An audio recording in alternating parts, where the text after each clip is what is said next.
Welcome back to our design series at Printify. I'm Talish and I'm here with our resident creative genius, Emma. Hi.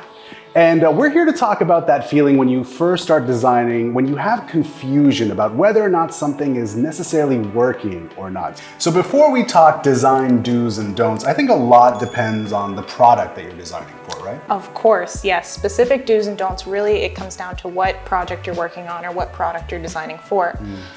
For example, I could recommend that neutral soft colors and simplicity would work better for something like a desk planner, whereas if you're designing something more expressive and creative like a perfume label, I would recommend vibrant colors, more ornateness, something much more expressive. So let's talk about that first element of design, which is color. What are some things that we can do and what are some things that we can avoid? Sure, so color can be really big going in, especially if you don't work as a designer. You might be thinking, what colors do I select for this? How do I know what's the right color to choose? Yeah. What I'd recommend is starting first with a color palette. So let's say you're designing a label for something and you want the whole design at the end to look super cohesive and like it was professionally put together.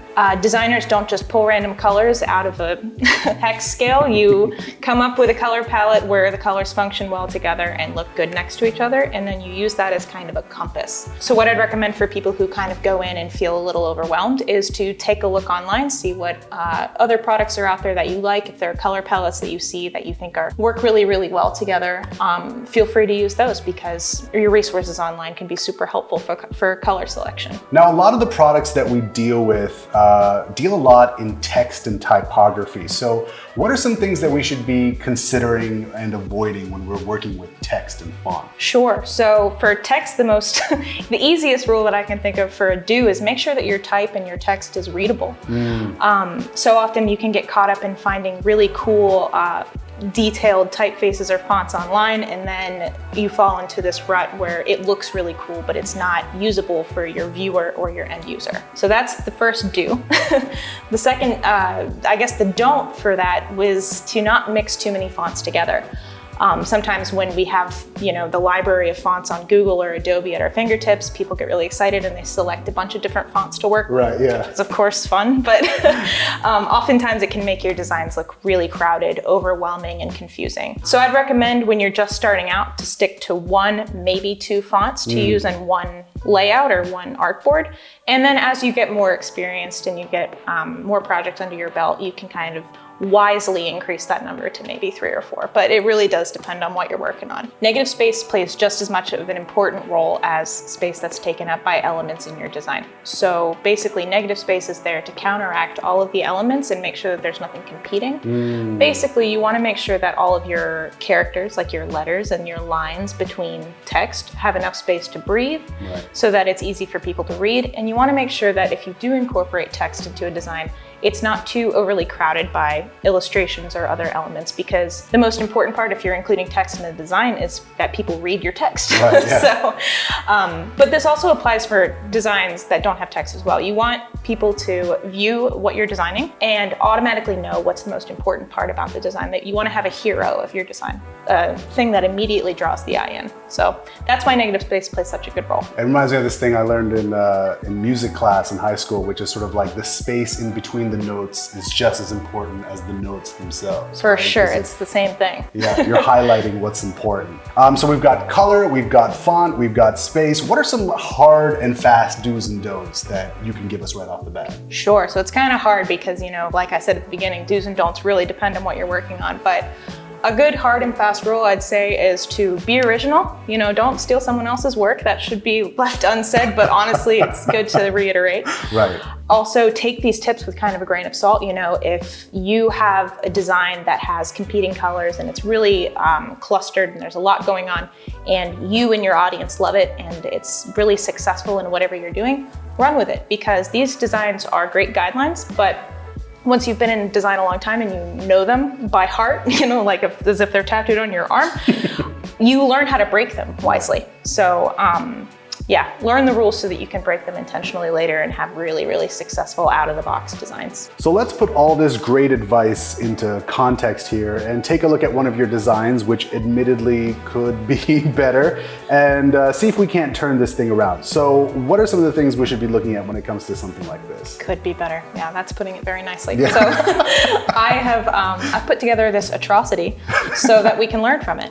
I created this design as I went on to like Etsy and all these other places, and I found all of these different t-shirt designs that I see floating around, and there's a lot of mistakes that are made often on t-shirts. So I figured, sharing these little tiny tweaks can really help uplift other people's stores and their products. So yeah, now we have this.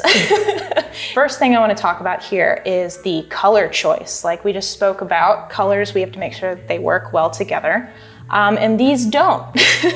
I chose this sort of salmon colored fuchsia background and this blue type because these colors together create something called noise. And what happens with noise is that, let's say I were to take this blue and convert it over to a grayscale value, and then I took this pinkish color and I also converted it to grayscale, those two grayscale values would be virtually the same in black and white. It's already pretty difficult to read. Yes, there's not enough contrast at all. So like, let's say, for instance, if we were to select this and make it, I don't know, something darker like this, all of a sudden that D becomes super easy to read and super easy on the eyes. Second thing I want to talk about is text alignment. As you can tell, there's quite a lot of space in between these two lines, and none of these first initial characters all line up. Like for instance, I'll make a little segment here so you can tell. The edge of the T comes right through the middle, or I guess the side of the C, which is a problem. And then the is brought to you by is completely over there. So yeah, so whenever creating a design, you want to make sure that there's an equal amount of space between your lines and that everything is lined up in a way that makes sense. It doesn't necessarily have to all be on the same plane, but it has to be easy to read. So last thing, or almost last thing I want to talk about are these kind of swirl elements that I put around. These are fun, and people like adding them to type or text-based designs because they are something more visual and it's more exciting than having just text on your design. Definitely. But it's very, very busy, and the line weight that I chose is really like thin and skinny compared to maybe the character weight of these letters. So it competes. We have super skinny lines and super thick lettering, and it just looks imbalanced. Throws you off. It doesn't, you don't really know where to look at some point. Yeah, so. Especially because we struggle with visual hierarchy here. There's black swirls on this pink background, meaning that the first thing that our eye is going to be drawn to are these black swirls, even though they're not the most important part of this design. So the first thing I would do to correct this, and actually I've put this little sweatshirt picture here because I think it's good practice for people whenever you create a design to test it out on an actual shirt or sweatshirt. See the product you're going to be designing it on, So I'm going to start by sectioning out these phrases, and I've kind of already done it over here. We have today's good mood is brought to you by Coffee and Luck. So we have three kind of distinguished phrases. So I'll start with today's good mood, and then I'll hit Option click to drag it, duplicate it, and we'll do our is brought to you by. And then lastly, Coffee and Luck. Coffee, oops, if we can spell. Okay, perfect. Now these three phrases together look pretty boring. You wouldn't want to just put that on a t-shirt. Fair enough, yeah. Want to make it a little bit more designer-esque. So I'll go ahead and change this to bold. And then maybe make it, I don't know, bigger than the rest, because that's the most important part of our phrase, right? Coffee and luck, yeah. So let's make it really gigantic.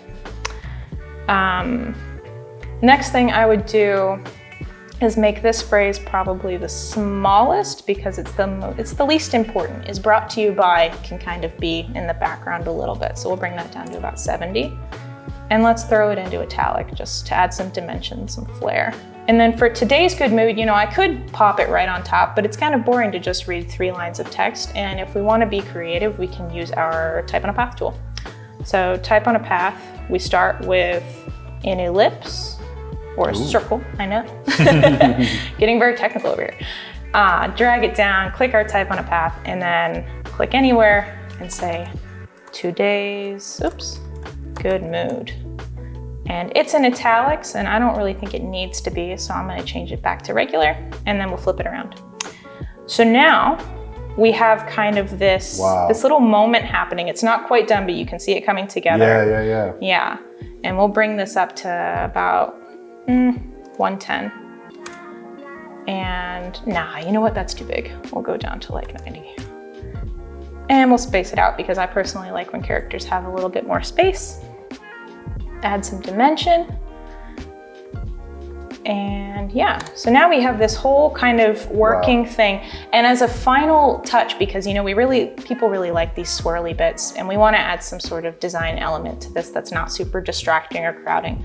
One thing that I like to do sometimes is, especially with fonts like Bookmania, you can click, highlight your letter, and then you get a whole selection of glyphs and ligatures, which is cool. If you hit this little drop-down area, you have all these options. So let's say we really like this C, click it, boom. And let's say we want to make a more fun L, we can do like this one. How cool is that? Right. And if we're going to be wild and crazy, we can do a fun K, because why not? Let's do that one. Okay. There you go. Now we have something that's even more designy looking. And together, we'll just say Command G. We will switch all of our type to outlines, and then we'll test it on our little sweatshirt, right? So already we're seeing changes in font, you know, playing around with space, playing around with color, and we've come up with something that looks a lot better, but also is pretty easy to read. It's pretty equal all across the board. Yes, and we have hierarchy as well. Our coffee and luck is most important. It's gonna be the thing that draws your eye to the quickest. And then after that, you can read what built our coffee and luck. It was today's good mood. That took you probably 3 minutes to do, and I already want to buy this. Like, that looks so good.